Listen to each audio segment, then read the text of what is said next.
Hi everyone. Oh gosh, I already don't know what to say. Hi guys from me and little Evie in the background. Evie, say hi. Evie. Hi! She thinks someone's here. Basically, I've tried to film like 2 or 3 videos since I last posted a video, but I think I'm just having a bit of a crisis of like self-confidence or something, I don't know, but I'm like, I keep like filming things and then watching it back and being like, oh no, I can't upload that. So sorry about that, and hopefully this makes it, because God knows I'll probably watch this and be like, actually no. What are you doing? Just like chewing on my dressing gown. Excellent. Excuse me. It's very rude. But yeah, I just thought I would film this little intro clip now. I don't know what else I'm going to film in this video, but I thought I would at least speak to you now and just say, hello, I'm still here. And yeah, I've just been a bit unsure of myself and the content I want to post, and just lacking a bit of self-confidence at the moment, so that's why I haven't really posted anything. But I did want to give you an update. Sorry, I keep moving up and down because if I kneel down I feel like I'm too low, but if I'm here it hurts my knees. So, but the best light is here because it's about 4 o'clock and the light is going, so I've had to put you on the windowsill. Yeah, I just wanted to give you a quick update on my therapy, because the last time I spoke to you, I think I filmed actually on the day that I had emailed my future therapist, and I have been going for about 6 weeks. I think I've had like 5 sessions I think, and then we had like a 2-week break for Christmas. Oh, hope you had a lovely Christmas by the way, and Happy New Year. But yeah, I think I've had about 5 sessions and it's going really well, and I am finding out actually quite a lot about myself. Well, I'm not like there yet with like you sort of figuring things out and fixing things, but I'm definitely have started the process, I think, of you know, helping myself.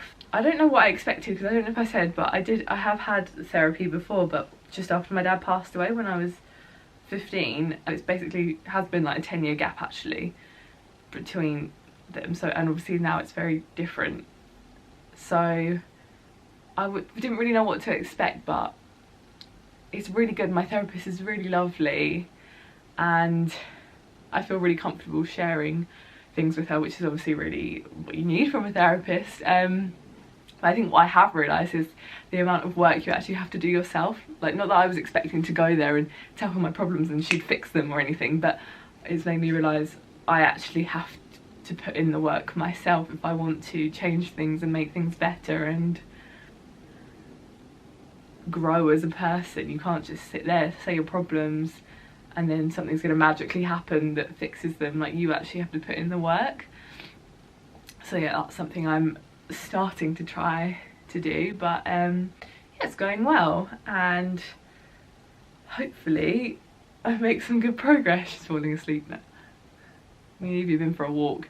We went for a walk, well, actually we got back about 2 hours ago, but she hasn't really slept because she was harassing me while I was eating my lunch, and then when I baked some just roll pain au chocolat, and she wanted them, and she was barking because she could hear noises outside, and now she sleeps. I'm about to go to the gym actually. I'm going to hoover my room because I haven't hoovered in so long, and that's rank, and then I'm going to go to the gym. What do you think you're doing, little lady? Oh, you're chewing on your paws now. That's good, isn't it? These are clean knickers, by the way, but she stole them. Evie keeps chewing on her paws. I was actually doing it a lot, and they had gone quite red, so I did take her to the vet, and they were like, it might be like a seasonal, oh, it was very blue. They were like, yeah, it might just be like a seasonal allergy, because they did say it was like dermatitis she essentially had, but she went on tablets for a couple of weeks, and this like antiseptic wash that I had to wash her paws with every time we went for a walk, and then she seemed to be fine, and now she is chewing them, but like not, this was like constant obsessive chewing, whereas now it's just a little bit here and there. But I think that's quite normal because she's like cleaning her claws and paws, I think. But you have to have a bath today anyway, my friend. She's down here now. Still doing it. That's a classic Japanese, whatever they're doing, they have to do it near you. She is going to be bath today because she's grey, no longer white. So yes, I've actually been doing, when I first had her as a puppy, which would be like a year ago, well, a year ago she would have been 6 months.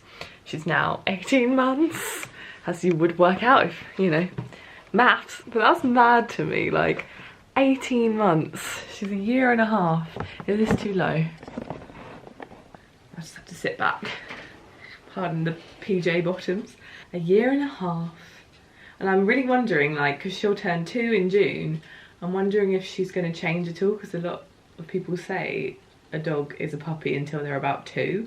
I guess, or like, I guess like bigger breeds can go on longer, like 3, but apparently 2 is when they really change into adults. So I'm interested to see if in 5 months and a bit she's gonna change. Yeah, hello. Oh, here she is. Coming up. Whee! I think I filmed the intro to this. Hi. A couple of days ago, and then I didn't film anything yesterday. It's Tuesday today, and I wanted to give you a quick update on therapy, only because obviously I'm not going to share everything with you that I discussed in therapy, because, you know, a lot of it is private, but I just thought it might be quite, if anyone is struggling or considering therapy, if you can, again, I'm going to preface it, I appreciate it's not a cheap, like, I'm going to private therapy, it's not a cheap option, it's very expensive, and I'm very aware of that. I'm very lucky to be able to do it, but I just wanted to share, in case anyone is considering therapy, like how I'm finding it. I said the last video I put up, I had just emailed my therapist, like just inquiring, and we'd set up a call to like see if, you know, we were going to be suitable for each other and like what I wanted to discuss and stuff, and that was all fine, that all went well. I was really nervous for it, for the call, and for the first session. I was so scared, even though I knew, like, this woman wants to help you, there's no need to be worried, but that's just neither person. But it all went absolutely fine. But yeah, oh god, Evie, why are you throwing yourself around today? Jeez. But yeah, what was I gonna say? What I found helpful is, even without solving anything, just like the way we've made links between things that happen in my life and why I feel the way I do now about things, and it just feels, it's quite nice and feels sort of like affirming to know that I'm not, because I was thinking a lot of things, this is all so vague, I will give an example in a minute, and then I was thinking, oh, you're probably making a bigger deal out of that than you think, or you're probably linking that to something that has nothing to do with it. It's really nice to have someone tell you, actually no, yeah, that is probably because of that, and you feel like that because of that, and it's just nice to have your behaviour explained to you, even if it doesn't change anything. So yeah, and it's just nice to have an impartial person listen to your problems once a week. Like, I could just blare, like I could like vomit my problems at her and she'll just listen, you know, and she's so lovely, and I really feel comfortable sharing pretty much everything with her, which is really nice, because that's obviously what you want in a therapist, and I'm really lucky that I found that with the first one I've spoken to. Talking to her about like stuff that makes me quite anxious, and I actually discussed this in a video a while ago.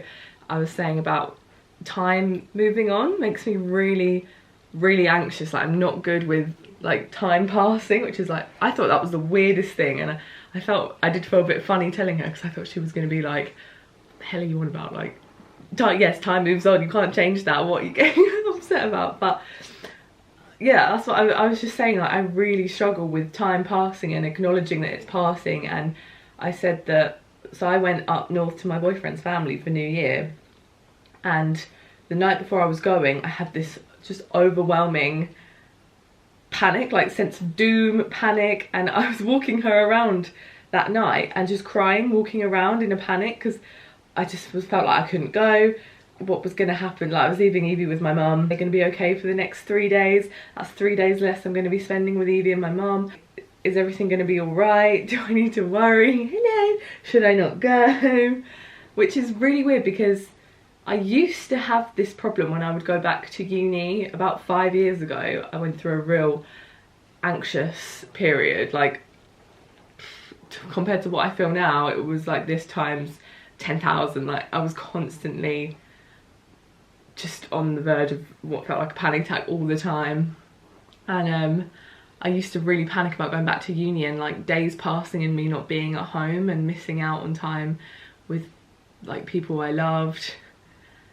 It really used to panic me, and I hadn't had it for years. And considering I've done quite a lot of travelling between uni and the pandemic, and I never really had it happen, it was so weird that it'd come back. I hope I'm explaining this okay, because it probably sounds really weird to like, I'm not very good at explaining it.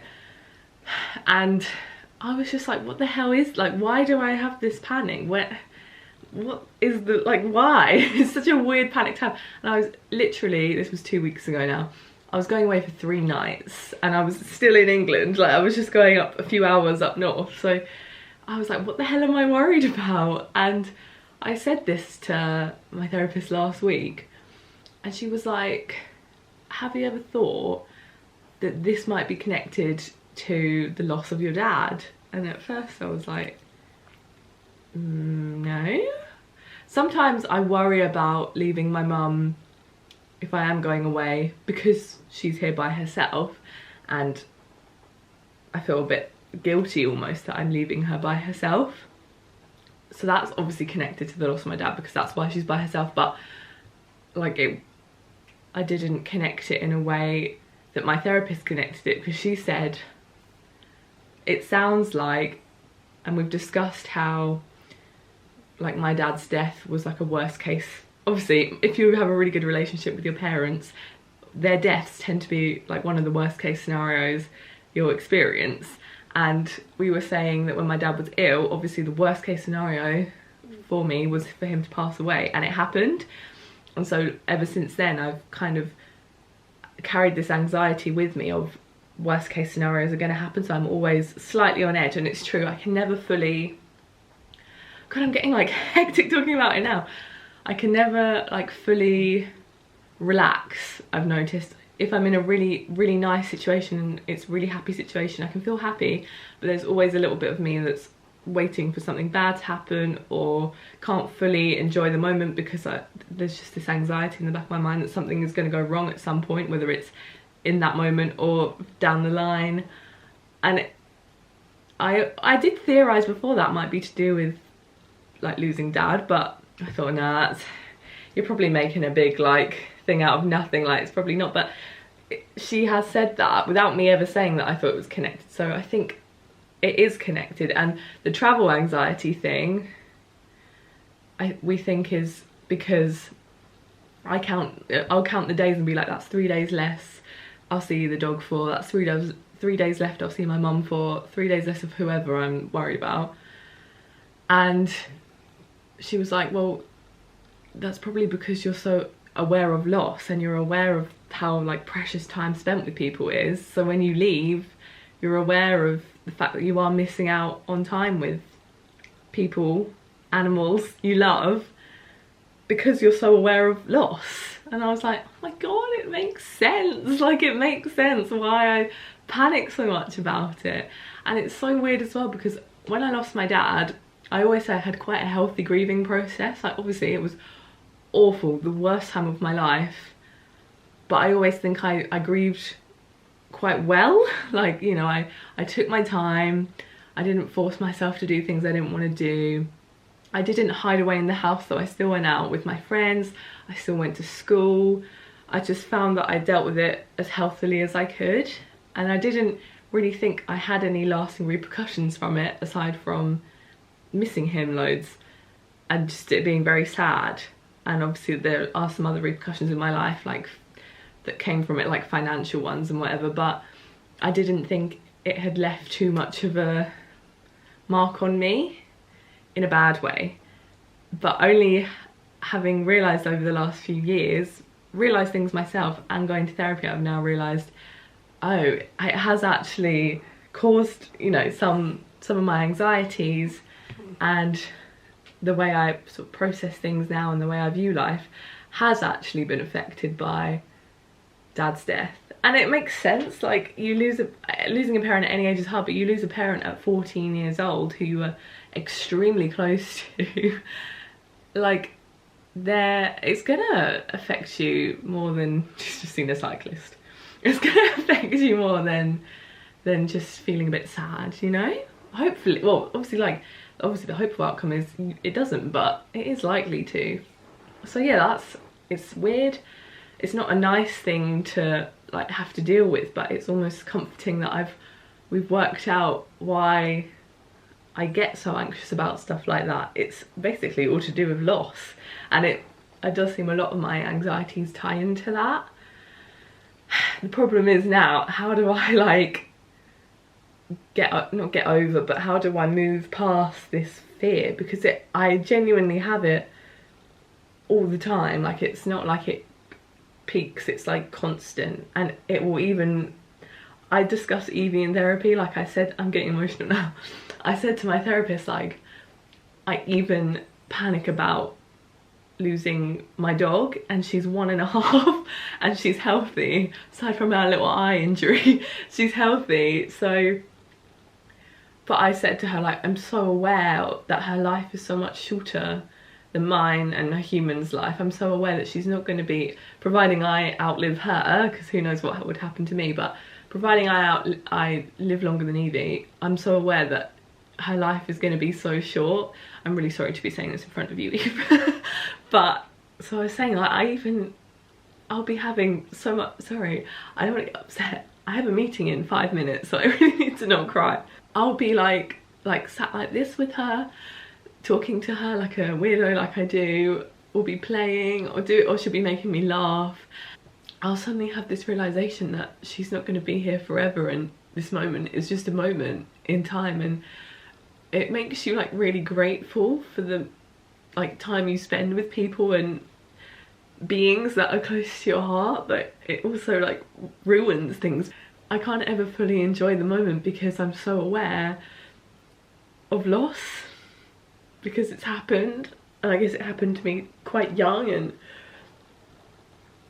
yeah, sometimes I think, oh, does it sound really silly, but because I've lost grandparents before and after my dad, it just didn't affect me in the same way, because I just, out of fact, I wasn't as close to my grandparents as I was to my dad. Like, me and my dad were literally best friends, and he was like the world to me. So to lose him at 14, which is an age where you're so vulnerable anyway, and everything's so confusing, because, you know, your life is like, everything's changing when you're 14, and you are as well. So it was just like the worst time to lose someone, really.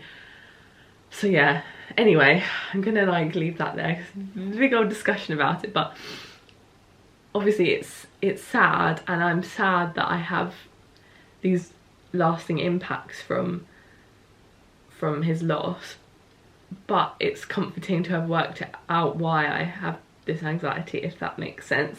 And also, I don't want to end on a negative note. My therapist was like, if you like sort of look at this from another angle, she was like, you don't remember every single day that you spend with someone, and not every single day can be an amazing day. So she was like, as an example, she was like, can you tell me a memory you have of your dad, like a good memory? And I told her like something, and she went, okay. She went, so you didn't just say to me, oh well, the 7,000 and whatever days I spent with him. She was like, you picked out a day, you know, a memory of a day. She was like, you're never going to remember every day with someone, and every day is never going to be memorable. You're not going to be able to, you know, you are going to have to leave people at times, that's life, but you have memories that you make with them that you will carry with you, which won't be every day. And I was like, you're right. I hope that will, like, I explained that right, because I think now my mind's a bit scrambled. But yeah, that's made me feel a lot better. But yeah, I just really want to work on this idea that yes, loss is inevitable, it's a part of life, but you have to enjoy the time you have with people and beings while you have them there, and that not every day is going to be, you know, an amazing time spent with someone, but you will have memories that you make on some days that you will remember forever. So I am trying to just work on that. But yes, I now have 1 minute to my meeting and I need to really, you know, cleanse the soul. So anyway, I will speak to you in a bit. Say goodbye! I thought she was going to run up and sit next to me. I'm sure she will in a second. Hello, it's me again. About 20 minutes since I last spoke to you. I've just had my meeting, but I did actually just think of something I wanted to say on the dog front. Actually, well, yeah, actually, I want to show you. I don't know if I said before, I'm trying to like teach Evie some new tricks because it's good for the brain and it's cool to be like, watch what my dog can do. And she knows like all the basic ones. So I was like, what can I teach her that's like different? So I'm trying to teach her to take a bow. That's what I'm gonna sneeze. She's brought my knickers to me again. Thank you. Thanks so much. I'm trying to teach her to bow, but because if you say bow to her, it sounds like down. She get like, obviously that's confusing. So I've changed it to take a bow. But I'm not being very consistent with teaching it. So that has slowed our progress. I'll tell you what I've been doing in a minute. So yeah, we're working on that. And then I did want to update you on, so last week me and my mum went up to London in the evening. And we went to the Christmas at Kew Garden light thing. It is a bit late to go because it's after Christmas, but I got it for her as a Christmas present. But it was all booked up before Christmas, so I couldn't get it until the 6th of January. So unfortunately, we had to go to Christmas at Kew after Christmas. But technically it still fell in like the 12 days of Christmas, so, you know, it was okay. But no, that was really nice. But we left Evie, obviously, you can't take dogs in, and we left her for, I think it ended up being about 4.5 hours, which is the longest we've ever left her alone. And in all honesty, like, I wouldn't ever want to leave her more than 4 hours anyway, because I think that's just too much. Like, they need a wee break, and obviously that's just really boring for them. So it actually ended up being 4.5 because we missed an earlier train because of the other, like, there's a lot of connections to get to Kew from where we are, and so we missed a train. So it ended up being longer than I would have liked to have left her. But she was absolutely fine, and I just wanted to say, if anyone has a Havanese and they're worried about leaving them, providing like you've prepared them and you've taught them alone time from the start, or not even from the start, you know, if like I was in a pandemic with Evie for the first, like, or we're still in it, unfortunately, but like, you know, the proper lockdowns I was in when I got Evie, so she was not used to being left alone aside from at night in her crate. But I honestly think I credit that with her being able to deal with alone time now, because like when we came in, I was thinking, oh God, is she gonna be like okay? Because that is the longest we've ever left her alone in the day. And when we came in, she was absolutely fine. Like, I felt, because we move her bed into the hallway when we go out, because we know she lies out there anyway. So for a bit of comfort, we move her bed out there. And I felt her bed when we came in, and it was warm, like from her body heat, not because she'd weed. So I knew she'd been in her bed the whole time, so she must have just slept the whole time. And she didn't like show any signs of stress. There was nothing had been chewed up. She hadn't weed in the house. She didn't look stressed. So we don't have a camera to check. Sometimes I think, should I get one? But I don't really feel any reason to. Like, she seems to be absolutely fine now by herself. And another reason I know she actually quite enjoys alone time now is because now at night she's actually started taking herself off into, like, she sleeps in the dining room at night in her crate, but she's now claimed the sofa in the dining room. Some people will say this is a really bad habit to let her, but I don't have a problem with her going on the sofas.